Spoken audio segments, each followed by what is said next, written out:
Britain has a new Prime Minister. Andy Burnham has officially taken charge after Keir Starmer stepped down amid mounting pressure within the Labour Party. But Burnham's appointment tells a much bigger story. Since the end of the Second World War, Britain has had 19 Prime Ministers. In fact, 7 of them have taken office since 2016, a level of political churn the country has rarely experienced. So who is Andy Burnham? How did he make it to 10 Downing Street?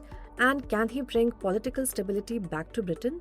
Born on 7 January 1970 in northwest England, he studied English at the University of Cambridge before entering politics. He first became a Labour MP in 2001 and steadily climbed the ranks. Between 2007 and 2010, he held several senior cabinet positions, including Chief Secretary to the Treasury, Culture Secretary, and later Health Secretary under the Labour governments of Tony Blair and Gordon Brown. After Labour lost power in 2010, Burnham remained a senior opposition figure and twice contested the party leadership in 2010 and 2015, but lost both times. After the defeats, he stepped away from national politics. In 2017, he became the first elected mayor of Greater Manchester.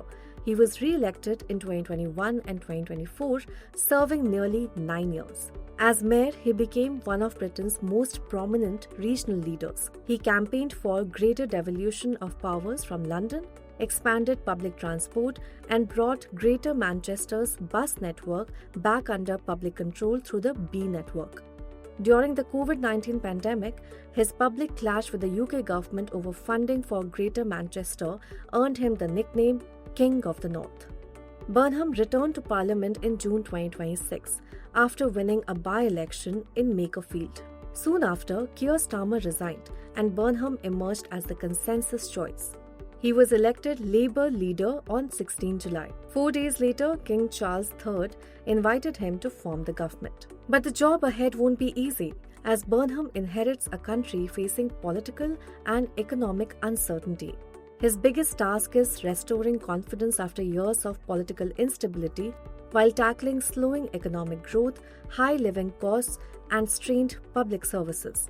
Also, Burnham needs to keep Britain's international partnerships on track. He must manage Britain's ties with the US under President Donald Trump, maintain support for Ukraine and NATO, navigate the conflict in West Asia, and decide how closely the UK should work with the European Union after Brexit.